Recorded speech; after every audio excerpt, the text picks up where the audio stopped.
Welcome to Detroit Sports Jersey, live in the D every Saturday at 3 p.m. Eastern, here on WCHB 1200 AM and 99.9 FM with co-host Longhorn. Straight sports talk, no professionals here. Live call-in number 313-568-1200. And now, here's your host, Will Sims.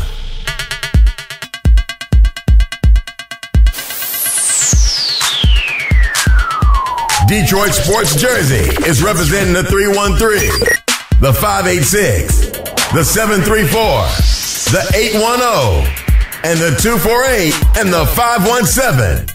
Email us at info@DetroitSportsJersey.com. Follow Will Sims on Twitter at WSims66.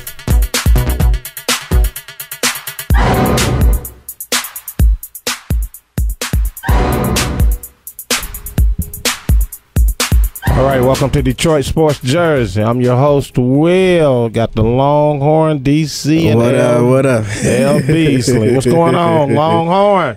What's up, Will? DC, LB, and Detroit. Yeah. Longhorn in the house. All right. Check this out. We got some things on the table. A lot of stuff to get to today. Of course, everybody know we got Michigan State, Notre Dame. Michigan and Notre Dame. Michigan State and Oregon. I'm sorry about that. Apologize. You can call in at 313-568-1200. 313-568-1200. What we're going to do, we're going to take a break. We come back. We're going to, like I said, we're going to talk about Tigers. They playing right now, playing the Giants. They down 5-3. That's a loss. Oh wow, that's a loss. What inning? Top of the sixth. Oh, that's a loss. Yeah, Take the L. I don't think David Price is bringing what everybody expect him to do. I don't know what to say. It's not the pitching, it's the batting. You know what I'm saying? They can't bat, so you can't blame it all on the pitcher. Yes, we got Lions, Tigers, Monday night. We're going to get off into that also. There's so much on the plate to get into today. Yeah, I'm getting full already. You say you getting full already? Let's get it going. I know that's right. So, all right, we're going to take a quick commercial break here. Like I said, call in 313-568-1200. When we come back, we're going to talk about Michigan State and Oregon and Michigan and Notre Dame tonight. We'll be back after a word from our sponsor. Detroit Sports Jersey is sponsored by Phil's Barbershop, located in the heart of the D at 8500 East 8 Mile in the Bel Air Shopping Center. Children's haircuts are as low as $10. Adult haircuts are $15. Please give Master Barber Phil a call at 586-530-6536 or 586-690-1684. Come in and get that fresh haircut of your choice. That's Phil's Barbershop at 8500 East 8 Mile in the Bel Air Shopping Center. Hey sports fans, looking for a hardcore site to share a hardcore opinion? Look no further than fansunfiltered.com. That's fansunfiltered.com. The locker room section has a variety of topics where fans like you and I can give honest opinions. We can debate on daily sports shenanigans without filter. Original articles, videos, polls, and a technical foul section that takes jabs at your favorite athletes to get your laugh on. Their goal is to become the one source for all of your sports needs. Like them on Facebook and follow on Twitter at FansUnfiltered. Let your voice be heard. FansUnfiltered.com. Hardcore fans, hardcore opinions. Detroit Sports Jersey is sponsored by Prime11.com. Digital currency is being accepted more widely to online stores today. Well, if you have a PC just sitting around, let it make money for you. Please visit Prime11.com for more info. That's www.prime-xi.com. All right, welcome back to Detroit Sports Jersey. All right, DC, Longhorn, LB, let's get off into it. Yeah. What y'all want to start with? Michigan State? It don't matter. Let's Oregon? go. Notre Dame, Michigan. Let's go. We can start with that. I say Michigan State and Oregon. All right, let's start with that one then. Let's go on and get that one out of the way. Let's get that out of the way. Yeah, let's go on and get that one out of the way. Who you got? Number 8 versus number 3. Michigan State going up to Eugene, Oregon. I say the Ducks got them, man. The Ducks got them, brother. Yeah, I'm gonna go with the Ducks. You going with the Ducks? I'm gonna go with the Ducks. Just because it's why. Go ahead, Longhorn. No, I'll tell you why. Because the Ducks, they got that quick snap thing going on for them. Last year, 2013, per game, they snapped the ball 76.6 times. You know how fast? That's like a snap every 20 seconds, less than 20 seconds. So if you think Michigan State got enough endurance to hang with that, what do you think, DC? Man, I don't think they got enough endurance for that. And plus, it's a tough place to play. So that crowd is loud. So that stadium is gonna be packed tonight. So I'm gonna pick Oregon. Yeah, well, you know who you got? Go ahead, Will. Oh no, I'll let Longhorn finish his statement. Oh, go ahead. Well, you know what? There's down the road, not too far from their stadium, man. There's a motto down there. They call it when the so-called giant football teams come there, they call them the giant killers.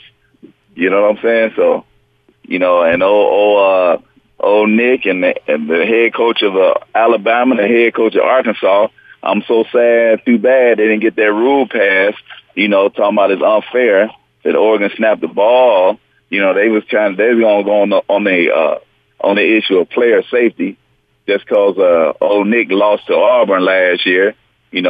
First loss out of the NFL. So that's all I got to say is that go Ducks. Quack, quack. Go Ducks, quack, quack. All right, I'm taking Oregon, flat out. 35-17 is my score. Dang, you gonna say Michigan State 30-17? They go up to like 40-something. They averaged 45 points a game last year. It's a new year, brother. And the only reason I'm saying that because Michigan State done lost 6 of their starters on defense. So I think that's going to play a factor. I'm going to say 38-28. 38-28? 38-28. Because it's going to be, they say they would Michigan State, 12-point underdogs? Yeah. Oh, yeah, I'm going to give them that. 38-28. 45-21. That's what the Longhorn says. Dang. 45-21. What'd you say about that, LB? What do you think? I'm going against all y'all. Got it. It's always one, ain't it? Yeah, it's always one. No, I mean, it's not me just trying to go against y'all just for the heck of it, even though I do get joy out of that. At the end of the day, I believe in what Coach D'Antoni and Pat Narduzzi has done as the defensive coordinator with this team. I mean, that's honestly what it is for me. I honestly think that defense is going to win this game, but Michigan State understands that they can't go in this game trying to compete with Oregon, compete with speed.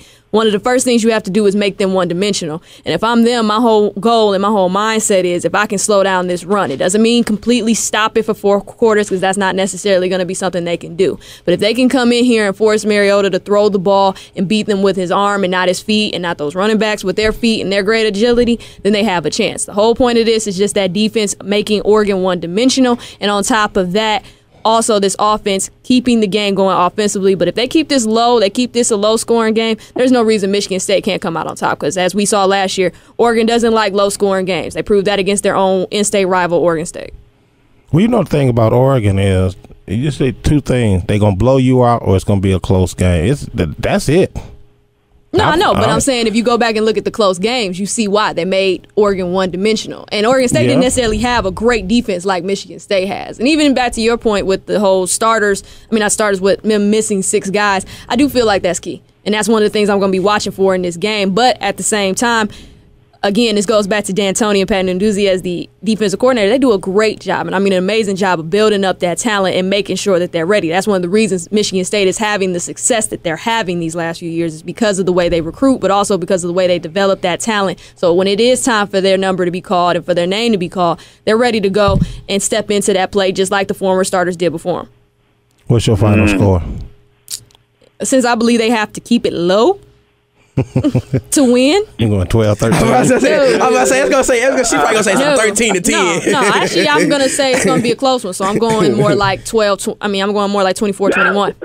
Wow. 21. Yep. Oh, that's like playing spades. Michigan State. Michigan State 24-21. Okay. Or 27-24, something along those lines. Because Michigan State offense is gonna have to score. I mean, you have to score at some point. Your defense is not gonna be able to hold them for 4 quarters. Who scheduled these games? One come on at 6:30, one come on at 7:30. Who scheduled that?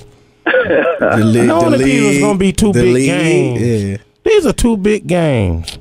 Powerhouse games, you know what I'm saying? Especially Michigan and Notre Dame. This the last time they playing.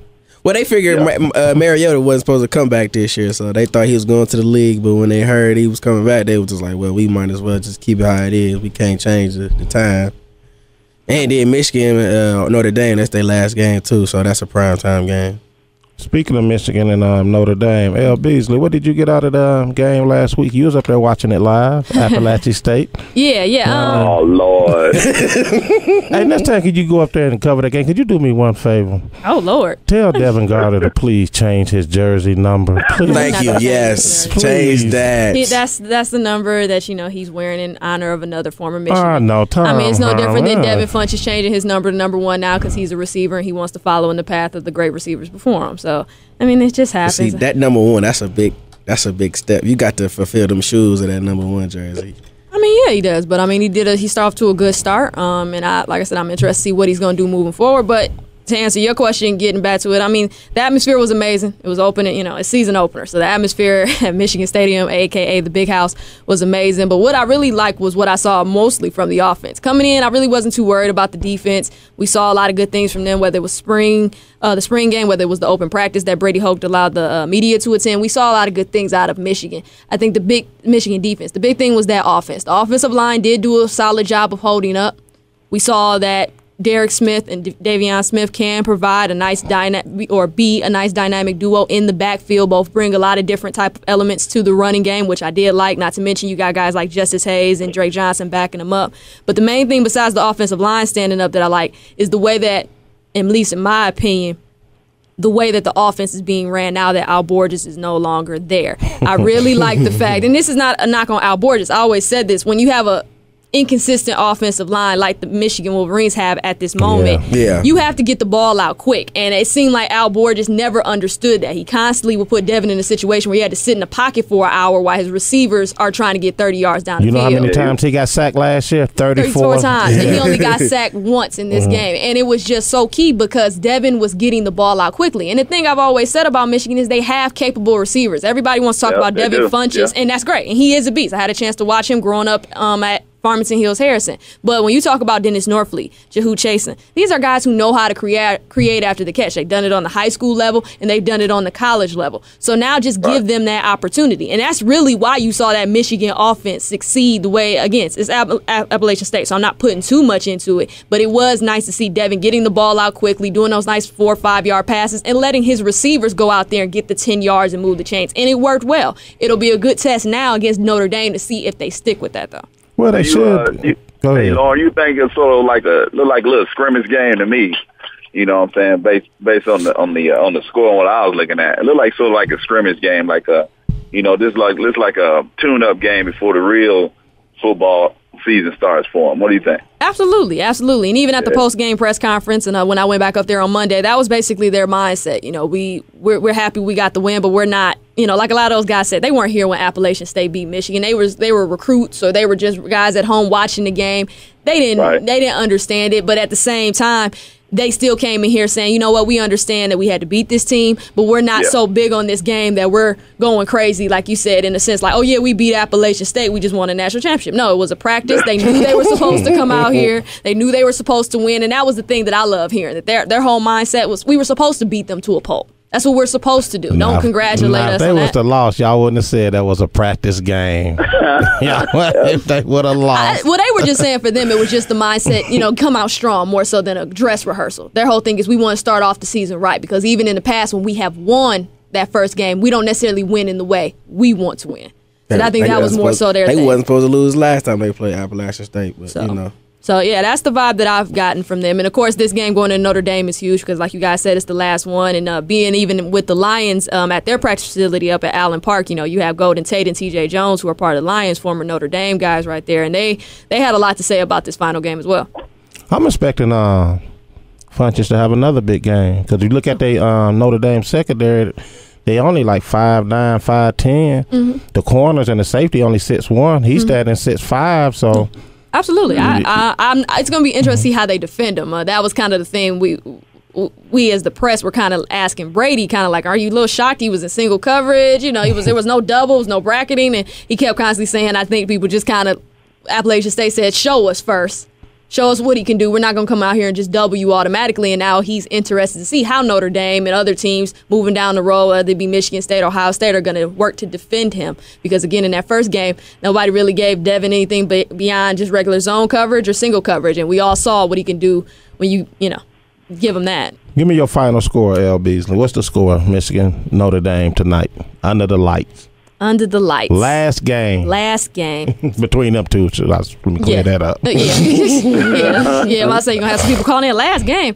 Let's see. And why did, not to cut you off, why did Notre Dame backhand Michigan and sign up to play Ohio State? Yeah. Why they do that? Well, that ain't no rivalry. Well, this goes back in. I'm going a red flag on that one. This is, you guys know that Brian Kelly, let's not forget last year, this is the same guy who said he didn't even consider Michigan and, Notre Dame to be a true Irish rivalry. They are. Don't forget, this is Brian Kelly. And as much as he has talked about the significance of this game, he has also made it clear. He don't understand the rivalry of Michigan. No. He actually understands it because he actually, like he said, he coached at Grand Valley. He coached at Central. So he remembers watching this and growing up and even seeing it. His whole thing was just in his mind to where he is. He's ready for that new level of opportunity. And it's not to say, again, that this was a choice. Like they said, they're moving to the ACC. And as much as he said, I'm not necessarily looking forward to not facing Michigan, which is why I'm telling my guys, savor this opportunity. It's the last time you may see us play Michigan for a while, so savor this. But at the same time, he's looking forward to now what this new system brings, which is now we get to go up maybe up against those Georgias, those Floridas, and we get a chance to go do that. It's the same thing we've been saying about Michigan State with Oregon. Why did we schedule this game? This playoff system is opening that door now, and it's going to make us start questioning, do you start doing the cupcake games to start off the season, or do you go out here and go get a monster to go face? And I think that's what Brian Kelly is looking at now. You know what? I think you establish yourself right off the bat. It's like going to school, and there's a bully in the school, and you the new kid in the school, the bully, just go up to him, punch him in the face, and say, hey, I'm the new bully up in here. Like you say, you start them cupcake games. It don't really mean much. See, you know what I'm saying? You know what? That's why I love Tom Izzo. He don't run from nobody. He played a basketball. I'm just saying that's why I love it. Because people say, why am I playing this team? If you're going to be a champ, you play everybody. Absolutely. You don't talk about why should I schedule this tough game right now. You play everybody. Right. And now the playoff system is forcing you a little bit now because now it's not about having the best in your conference. It's about, we're going to look at those non-conference games, and we want to see who you're going to face. And that's why I find it interesting that we are seeing Michigan State go to Oregon, whether it was because, like DC brought up, which I don't think is accurate, but, as far as Mariota, they thought he was going to leave. I think that game would have been scheduled anyway. Just because Mariota leaves doesn't mean Oregon's not a good team after he leaves. So I think you're just going to start continuing to see that now. More of these teams are going to start saying, I don't know about a cupcake game. I don't know about Appalachian State. I don't know about Jacksonville State, because we need to come out here that first game and show, hey, we're ready to go. We've seen it happen before. But now I think you're going to see more and more big conference teams start doing this, which is going to be great for football. But at the same time, it kind of knocks it off for guys like Appalachian State and Jacksonville State, who do get a chance to come into a big powerhouse and try to, obviously create an upset. But it's still going to be a great opportunity. And I think that's what Kelly was saying, and that's what T.J. Jones of the Lions was telling me yesterday at the practice when I asked him about it, just kind of saying the same thing. He thinks this is part of the change that Brian Kelly is creating, as where Golden Tate, on the other hand, was totally like you guys a little bit like, I am pissed that they're getting rid of this game. As a Michigan fan, this is like one of the key matchups that you want to see every year when the season starts. Michigan, Notre Dame. This is like one of the top. This is one you circle on your calendar, like Michigan, Notre Dame, and Michigan, Notre Dame. This is one I want to see. You know what, DC? It's sort of like down here in Texas, man. We always want to see the Longhorns going against the Aggies. But when we whoop the Aggies and send them over to the to the SCE, you know what I'm saying? Nobody talk about those cats no more. But like you said, it was a rivalry. We can lose every game in the whole college season as long as we beat the Aggies. Same thing with Michigan and Notre Dame, I guess. Down in Texas, y'all two, like you said, y'all two games was Oklahoma and the Aggies. If y'all didn't beat them two, it was just a done deal. Let's go to line one and see what the caller has to say. Caller, you on the line. Welcome to Detroit Sports Jersey. What's your question? Hey, man, my bad. I thought I was calling in the Dallas Cowboy radio station. Oh, man. Oh, Lord. Oh, Lord. Yeah, you got the wrong radio station. Hey, man. Hey, man, how y'all doing today? All right. Doing okay. How about yourself? What's your name? What you calling? Where you calling from? Hey, I'm Pop. I'm calling from the great state of Texas. How y'all doing today, man? All right. What's up, Texas? Yeah, man, I'm talking to my boy Silverback. He said he called y'all last week, and we talked about the Dallas Cowboys. I said, man, let me get them guys a call, man. Dallas Cowboys sucks. Sorry to break your heart. Next question. Hey, we're going to get how y'all feel about the game Sunday? Against the 49ers? I'm picking the 49ers to win. You picking the 49ers? Why? Why would you pick the 49ers? I'm a big 49ers fan. But can I say one thing before we move on with the NFL? It doesn't matter for real this year. Seattle going to win it again. I watched them play Thursday night. Man, didn't they? Man, what? Man, they ain't skipped a beat. Hey, I'm telling you, Seattle look good, man. I'm real happy for them guys. All the controversy and all the negative talk that they've gotten, they going right through it, man. They look like they ain't missing a beat. But as for the 49ers fan, as the Cowboys, I talked to Jerry Jones this morning, man, and we got I'm telling you, man, how do you beat the 49ers? Well, I'll tell you how you beat them. You pick up Michael Sam, and I'm telling you, that's right there, that's enough to beat the 49ers right there, because that's going to have the 49ers confused. I'm going to say, you do know he on the practice squad. You do know that, though, right? Yeah, but, they mind is on him. You know what happens out in San Francisco, man. I ain't going to go into it.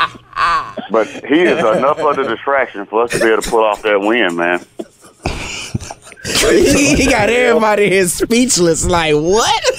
So what? Don't y'all shut down. Y'all say y'all. Hey, I talked to Phil back, and he said y'all talk sports, man. And ain't even American team, 49ers. Happy what Seattle's doing. I listen to all the Heisman talk, all the other stuff. But, man, Detroit, man, y'all might as well talk about the Cowboys. Y'all ain't got nothing else going on up there. Hey, listen here. Both of them in the same boat. Right. Except for one thing. Cowboys have won some titles in the past. So if you're looking for the History Channel, turn on your TV. Get off the radio. Right. History Channel? Man, what are you talking about? Man, the Cowboys, we good to go, man.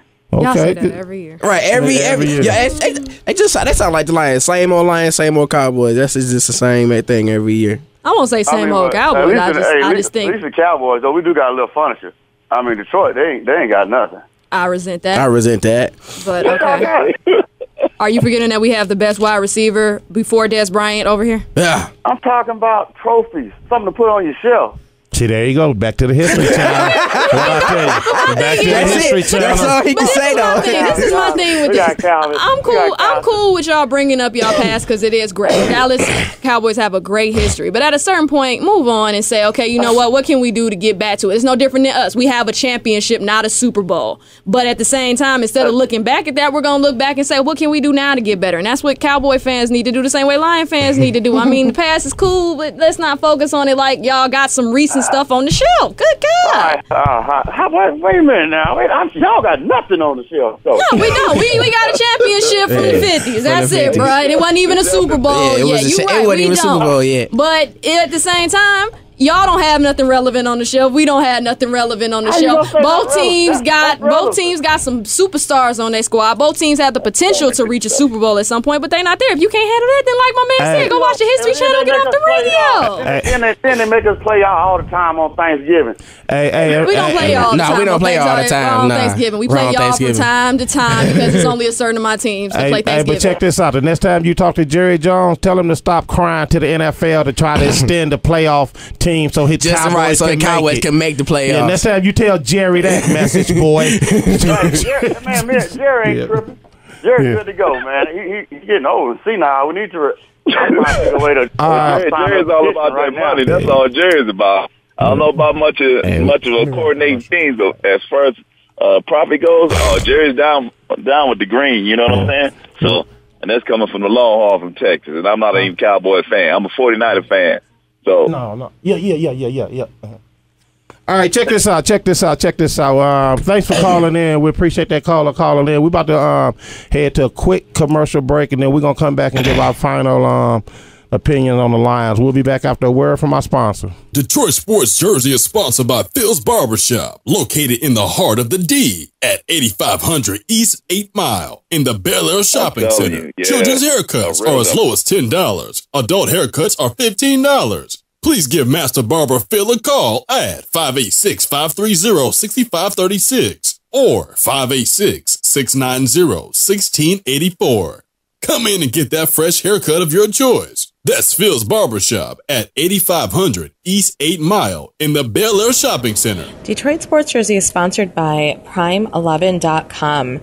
Digital currency is being accepted more widely to online stores today.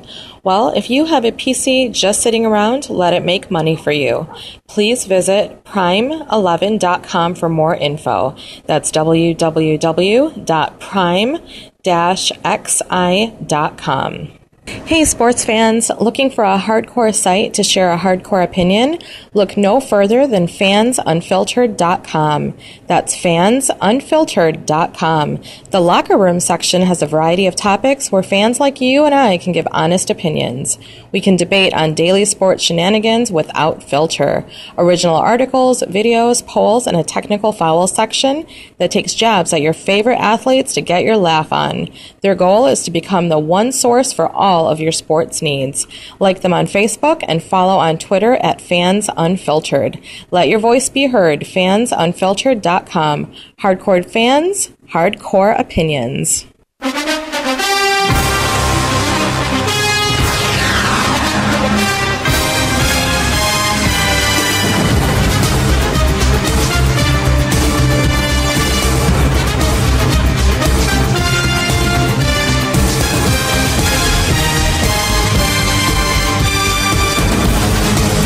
All right, welcome back.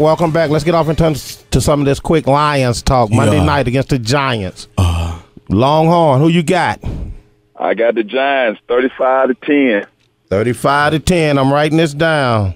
Who you got, DC? Who you got? You say you got the Lions? No, he got the Giants. The Giants, okay. G-Man, okay. The G-Man, that's right. Who you got, DC? I want to pick the Lions. Pick somebody. But I'm going to go with the Giants. I'm going to go 35-21. L. Beasley, who you got? Lions? I got the Lions on this one. What's the score? What you see? I'll go 35-27. 35-27. Lions? Possibility. She going against us again, y'all. It's not personal, Longhorn. Not personal, bro. I'm gonna go out here. I'm gonna take the G-Man. Take the G-Man. And I'm gonna say the score will be 24-21. Okay. Wow. Close game. I should lower my score, but I think I'll keep it the same. I should 24-21. May lower my score a little bit. Yeah, man. Lions got to show me something, man. They just got to show me. I ain't impressed with the preseason. You got to show me something Monday. You got to. With your offense, you got to show me something.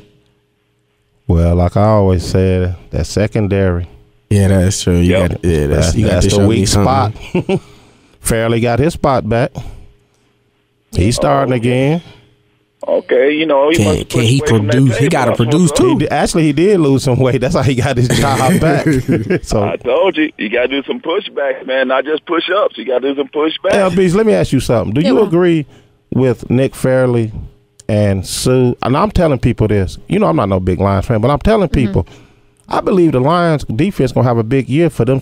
Them two are playing for contracts. So this might play off into for the Lions fans. This could be something good for you guys instead of knocking them. No, I think with Fairley, I think it was a little frustrating because he said one thing and did another. After the news broke that they were not going to, give him his contract extension, they wanted him to go out here and earn it. He was basically saying, okay, I'm cool with that. I want that. I deserve to have to earn it. He said all these great things, came into OTAs looking fine. Then he came into training camp overweight and not seeming to care. And I think that was the thing that kind of turned people on Nick Fairley. It was kind of like you guys said before, like you guys feel as Lion fans or just people who live in Detroit and watch the Lions saying, you know, y'all got to show me something. I'm not even going to pick y'all for the opening game against the Giants, not because I don't like y'all or because I don't think y'all have potential, but because y'all got to show me something. You think because of the collapse of last year, that's why? And I think that's me. I think the fans in the sense are the same way with Nick Fairley. It was kind of like you said the right things, but then you came into camp not seeming to care. And with Sue, it's just a matter of, you know, Sue has haters here and he has fans here. And I think the biggest question with Sue is if he succeeds, and now with J.J. Watt getting this $100 million contract, can we afford to keep him? And everybody is concerned that he's going to do great things, but then he's going to leave and go do it for another team. Speaking of J.J. I was about to say, guess what? What up? They got the same agent. Goodbye, Sue. No, they have Jimmy Graham. Huh? Jimmy Graham. I'm talking about Sue and J.J. Watt. They got the same agent. With Jimmy Graham's agent. Oh, okay. Yeah, Jimmy Graham's agent as well. Yeah, okay. oh, dang, wow. Hey, you know what? Good. I love Sue. I love him to death. I love the way he play football. Right. Kill him. Kill them. And, you know, we got a chance to talk to him on, what was that?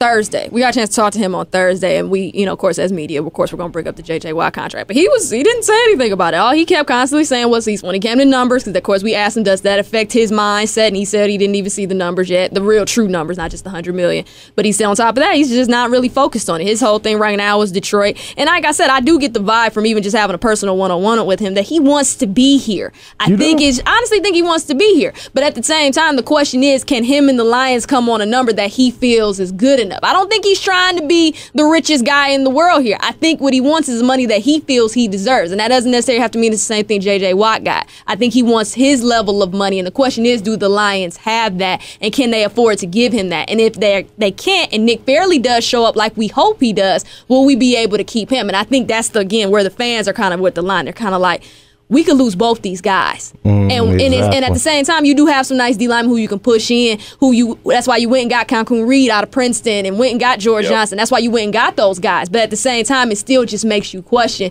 could we lose our two former first-round draft picks because we couldn't financially afford to keep them, not because they weren't great or because we weren't getting better? And it also goes back, too, to what do you want? I always say that with Sue and Fairley, any contract. What do you want? Do you want money or do you want a Super Bowl? Super Bowl. Yep. And that remains to be seen. Sue claims he wants to be here. Super Bowl. Sue says he wants to be here and he wants to help Detroit get to that level. He doesn't want to necessarily leave and allow somebody else to come in and do that. We're going to see how badly he wants that. Fairley hasn't said as far as what his mindset is, Super Bowl or I just want money. But that, to me, that's always the determining factor. Do you feel the Lions can help you get there to that Super Bowl, and can you ultimately help them get there yourself? And on top of that, are you willing maybe to take a little less money, not necessarily be the highest paid defensive lineman or defensive player in the NFL to help them get there? If you are, then you'll stay and you and the Lions will figure it out. If not, then he'll be gone and he'll go somewhere else, and we'll just have to fill the void somehow.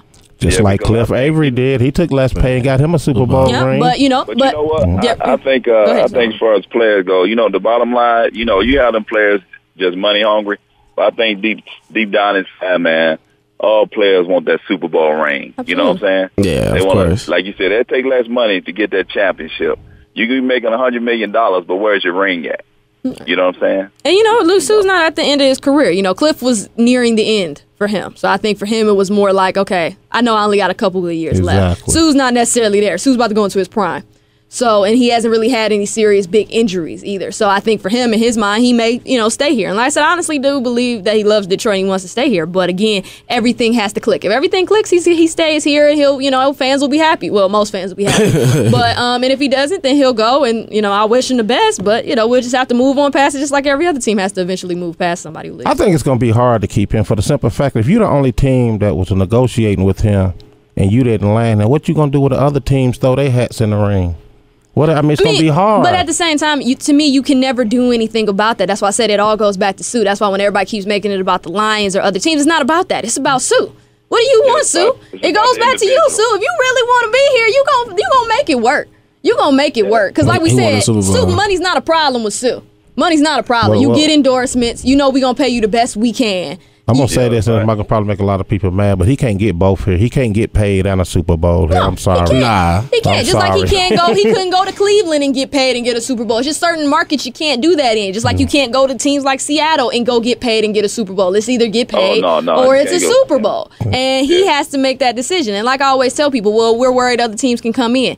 If Sue decides to leave, then that gives you your answer right there. He doesn't want to be here. And we need to either respect that or get over it and move forward. Like I said, I don't want him here if he doesn't want to be here. That's true. I don't want a player because that's the problem now. We get players who don't want to be here, then they're not performing consistently. They're not happy. Now, some people, like we said, we had this conversation off air, me and you in there. We talked about that. You know, if you don't want to be here, fine. Then when the opportunity goes, you leave. But I'm not going to say keep him here if he doesn't want to be here. And that's why I keep going back to it's on Sue.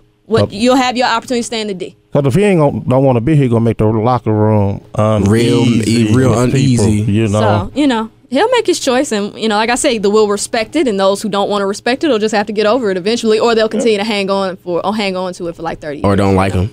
Yeah. There it is. There it is. Detroit next week, downtown. Lions, Tigers. Monday. Oh my. Lions, Tigers, Bears. Oh my. Yes, sir. Yes, sir. Give y'all final word. We about to get up out of here. Longhorn, go ahead. Take it away. I'd just like to say I'm rooting for my man Melvin Gordon down at the Badgers. Okay. For him to get the Heisman, he's gonna be my sleeper. Watch out, y'all. Watch out. All righty, BC, your final word. I don't know what final word that was. Go Detroit Lions. I don't even know what to say after that.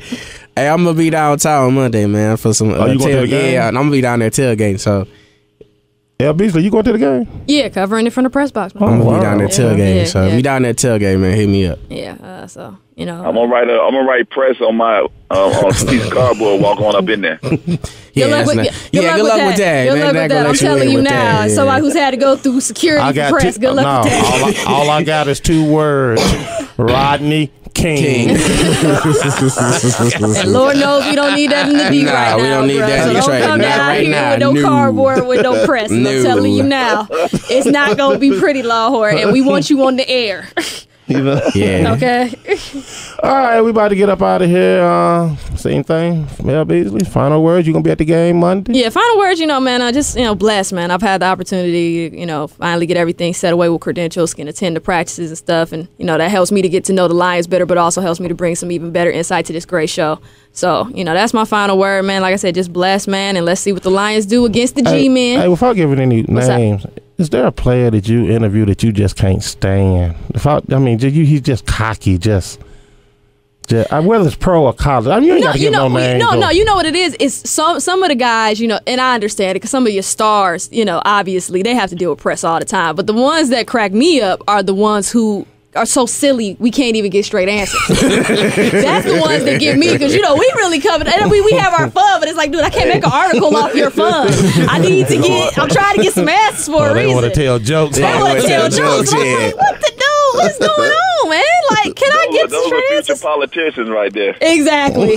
God help us all. But nobody's not yet. Not in my experience. Nobody's held out on me. Like I said, a lot of the guys are really cool, and one thing I do like, they're all real straightforward. Especially like your guys like Sue, Golden Tate, Calvin, Matthew. You ask them the question, they're straight to the point. They have some comic moments, of course, but they're real straight to the point, and you can tell that they're focused going on this season. And like I said, that's what I like to see, which is why I'm excited to see them against the G-Men on Monday night. All right, there y'all have it. L. Beasley down at the Ford Field Monday night. Baby, Monday. Down there representing Tigers and Lions. Yeah. Oh my. Yeah. All right, we up out of here till next Saturday. All right, Longhorn, DC, L. Beasley. I'm your host, Will. Peace. We out of here. Thank you for joining us here live on Detroit Sports Jersey in the D with your host Will Sims and co-host Longhorn every Saturday at 3 p.m. Eastern right here on WCHB 1200 AM and 99.9 FM. Visit us at DetroitSportsJersey.com. Straight sports talk. No professionals here. Have a great weekend.